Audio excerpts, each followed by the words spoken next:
மசாலாவும் ரெடிமேட்ல வருது, தனித்தனியா வாங்குறாங்க. இதெல்லாம் எப்படி ஹேண்டில் பண்ணுவாங்க நீங்க நினைக்கிறீங்க? இல்ல கடைக்காரங்களுக்கு புரிஞ்சுக்கணும் இதோட வீரியத்தன்மை அவங்களுக்கு புரிஞ்சுட்டு அவங்க வாங்காம இருந்தா தான் பண்ண முடியும். ஏன்னா இன்னைக்கு சென்னையில மட்டுமே ஆயிரக்கணக்கான கடைகள் இருக்குது. நம்ம பீச்சிலே இன்னைக்கு பாருங்க எவ்வளவு கடைகள் இருக்கு. அதனால அவங்க தான் இது பண்ணணும். ஸோ நாங்க என்ன பண்ணோம், உணவு பாதுகாப்பு துறையில இவங்களெல்லாம் ஐடென்டிஃபை பண்ணி இப்போ என்ன பண்ணோம், இவங்களுக்குன்னு ஸ்பெஷலா நாங்கள் வந்து ட்ரைனிங் கொடுக்கலான்னு பிளான் பண்ணியிருக்கிறோம்.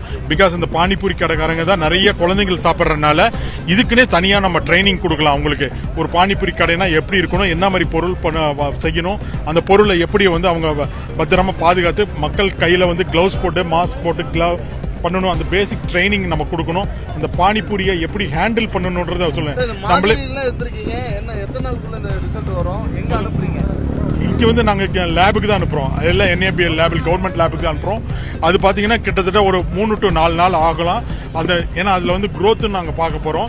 அதில் ஏதாவது இந்த பாக்டீரியல் க்ரோத் இருக்கானாலும் பார்க்க போகிறோம், கெமிக்கலும் பார்க்க போகிறோம். So it will take 5 to 10 days கூட ஆகலாம் நமக்கு வர்றது. இல்லை இது இன்னைக்கு தான் நம்ம ஆரம்பிச்சிருக்கிறோம். சென்னை பொறுத்தவரையில் இப்போதான் ஆரம்பிச்சிருக்கிறோம். ஆல்மோஸ்ட் இன்னொரு 2 to 3 daysல பக்கமாக மேக்ஸிமம் கவர் பண்ணுறோம். இப்போ நிறைய இடத்த நாங்கள் ஐடென்டிஃபை பண்ணியிருக்கோம். நம்ம இன்னைக்கு பார்த்தது வந்து ஒரே ஒரு சாம்பிள் தான் இது ஆரம்பிச்சிருக்கிறோம். தமிழ்நாடு முழுக்கவே நாங்கள் வந்து உணவு பாதுகாப்புத்துறை வந்து இது ஆரம்பிச்சிருக்கிறாங்க. அதனால நம்ம இன்னும் ஒரு 3-4 நாளையில் பார்த்தீங்கன்னா கிட்டத்தட்ட நம்ம வந்து நிறைய சாம்பிள்ஸ் எடுப்பாங்க. ஸோ அந்த சாம்பிள் ஸ்டடி பண்ணணும் தெரியும் நம்ம ஊர்ல இது மாதிரி இருக்கோம்.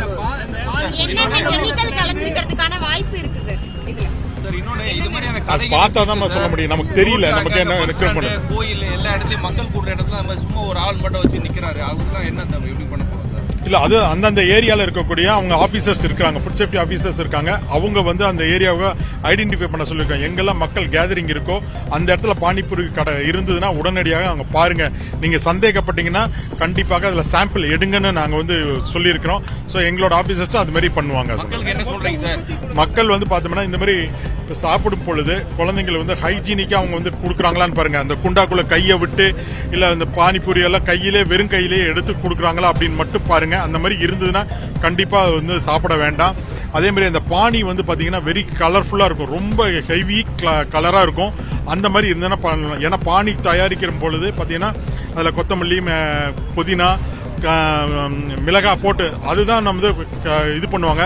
அது ரொம்ப லைட்டான கலர் கிரீன் தான் வரும். ஸோ இன்கேஸ் மக்கள் வந்து அது வந்து ஹெவி கிரீன் கலராக பார்த்தாங்கன்னா அந்த மாதிரி கலர் உள்ள பானிபூரி கடைகள் வாங்கி சாப்பிட வேண்டாம். அன்ஹைஜீனிக்கா இருக்கு அப்படின்னாவே சாப்பிட வேண்டாம்னு நாங்கள் உணவு பாதுகாப்பு எந்த அளவுக்கு ஹைஜீனிக்கா மெயின்டைன் பண்ணிருந்தாங்களா, எப்படி இருந்தது சார்? இன்னைக்கு இப்போ நீங்க இது வரைக்கும் பண்ணிருக்க ஆய்வுல ஓவரால் ஹைஜீனிக் சாம்பிள் எடுத்துருக்கிறோன்னா அது எப்படி இருக்குன்றது நம்ம பார்த்துக்கலாம். ஏன்னா அது க்ரோத் எல்லாம் பார்க்கணும். கண்ணில் பார்க்கறதுனால பார்க்குறோம். அவங்க க்ளவுஸ் போட்டுட்டு தான் பண்ணாங்க, நீங்களே பார்த்தீங்க. ஆனால் பட் கேப் அவங்க போடாமல் இருந்தாங்க. சொல்லியிருக்கிறோம் நம்ம கேப்போட க்ளவுட். அதில் வந்து நான் ஒரு சில கடை பார்த்தீங்கன்னா அந்த க்ளவுஸ் போட்டுட்டு அந்த க்ளவோடய வந்து அந்த பானியை வந்து எடுத்து கொடுத்தாங்க. ஸோ அந்த மாதிரி பண்ணக்கூடாது. அதுக்குன்னு தனி கரண்டி இருக்கணும். அதுக்கு அந்த ஸ்பூனில் வச்சு கொடுக்கறது, தட்டில் வச்சு கொடுக்கறது எல்லாமே தனித்தனி கரண்டி இருக்கணும். ஆனால் அந்த ஆள் வந்து பார்த்தீங்கன்னா நம்ம அந்த கடைக்காரர் அப்படியே உள்ளே விட்டு அப்படியே எடுத்து கொடுத்தாரு. அது வந்து தப்பு.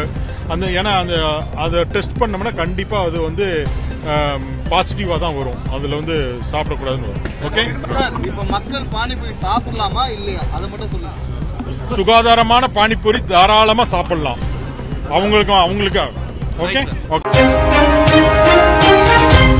மேலும் இது போன்ற செய்திகளை உடனுக்குடன் தெரிந்து கொள்ள விடியல் செய்திகள் யூடியூப் சேனலை சப்ஸ்கிரைப் செய்யவும்.